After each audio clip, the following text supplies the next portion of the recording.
Hey guys, I am here at a client's farm who wants me to help them with starting to manage holistically. We are going to train them in holistic management and we're going to help them create a holistic context. A lot of people, they just want to start with the how-tos, how to move the livestock, how to do chicken tractors, how to, do key line and build ponds and all of that stuff. But it is very important that we don't get ahead of ourselves and that we actually work with the foundation first. And in holistic management, that means the farmer will first have to define the quality of life that they want. They have to define who the managers are, what resources they have. They need to define how they want their landscape to look like in the future, so they have something to work towards to and see if the decisions they make will lead to that. And so what I want to do in this video, I want to talk with you guys about I want to take you along as I am taking a look at this land here right now and evaluate it and look at the ecosystem processes. In holistic management, we teach that there's one ecosystem and there are four ecosystem processes: the water cycle, the mineral cycle, energy flow, and community dynamics. The water cycle is, we talk about the rain, how the land can absorb it, that we don't have all this runoff, that the ground can hold it, that it will only exit into streams through clean springs, so to speak, that we don't have lots of loss from wind and sun as evaporation, but that we have this through the roots and through the leaves, and that way the water cycles.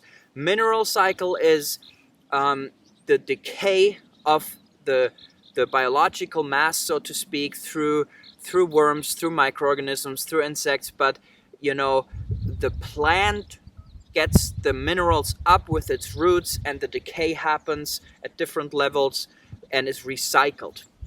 Energy flow is not a cycle, it's a flow, one way, from the sun's energy through plants, through photosynthesis, to all other living beings. And we have community dynamics. It's basically about the diversity and stability of biological communities. And so I want to take a look at this land with you guys and to evaluate real quick, because if we don't understand the ecosystem processes, if we do not understand where our land is at, we don't know what changes we have to make and take in order to get to the landscape that we want.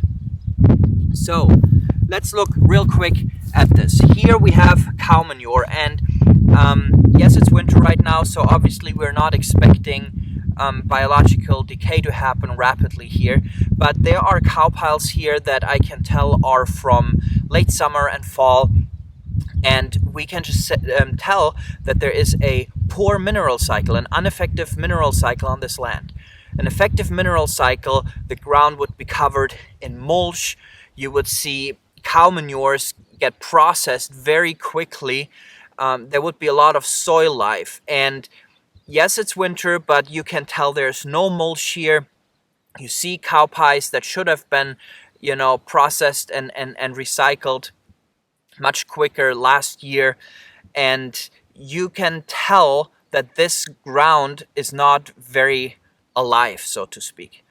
And that brings us then to the water cycle, where this here is already, even though there's snow just a few meters away from us, here we have plants that have a lot of spacing in between. We see bare soil here at lots of places, and we will know from this that the ground is not very doesn't have many air pockets. It's not very fluffy. It can't absorb the water. The water drops come at 50 miles per hour. They hit the ground, they cap it, because fine dust particles get thrown up and then lay down and cover the ground.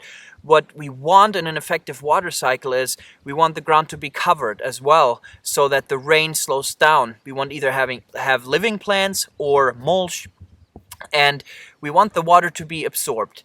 We are here on a hill, on a slope. If we get a heavy rain here, I would think that only 20% would maybe penetrate the soil, and only at the surface, at a very shallow level, we would have 20% effective rainfall. The rest would probably flood away, and then as soon as the sun would come out, it would just torch it.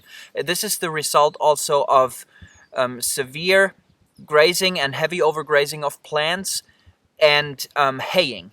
Okay, this is a very typical, you know, system that we see all over the alpine space here in Europe. And when we then go to energy flow, it's the same. So we have very short plants here. They don't have a lot of leaves, and there is bare soil between the leaves and the plants.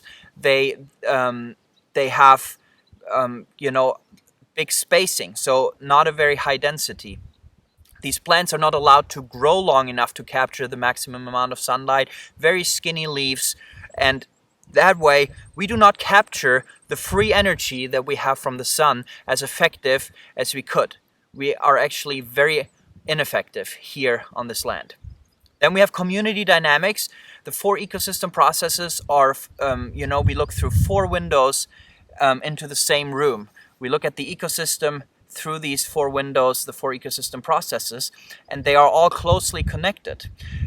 When we look at community dynamics here, we see quite a high variety of plants, because the tool of haying that has been used heavily in the past has created a lot of wildflowers and has kind of slowed down a lot of stronger, faster growing grasses and legumes, and has allowed slower growing plants to come. But I would not say that that is just a positive, because we have a broken system with all the other ecosystem processes, and we could create something by doing a holistic plant management for this and grazing, where we can have those plants and that variety as well, that diversity as well, but where we can sustain stronger communities and have just stronger populations within those communities.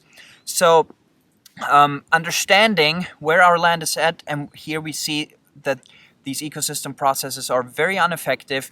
We can then go to the farmer. When the farmer describes how they want their future landscape to be, we then can use the tools that we have at our disposal as we teach him in holistic management, and the management guidelines that go along with that, and we then can see what tools to apply and how to apply them, so that we can reach the desired outcomes that will create the landscape we want, that will help us economically and help our quality of life. And that is holistic management, and that's what we are going to tackle here on this farm.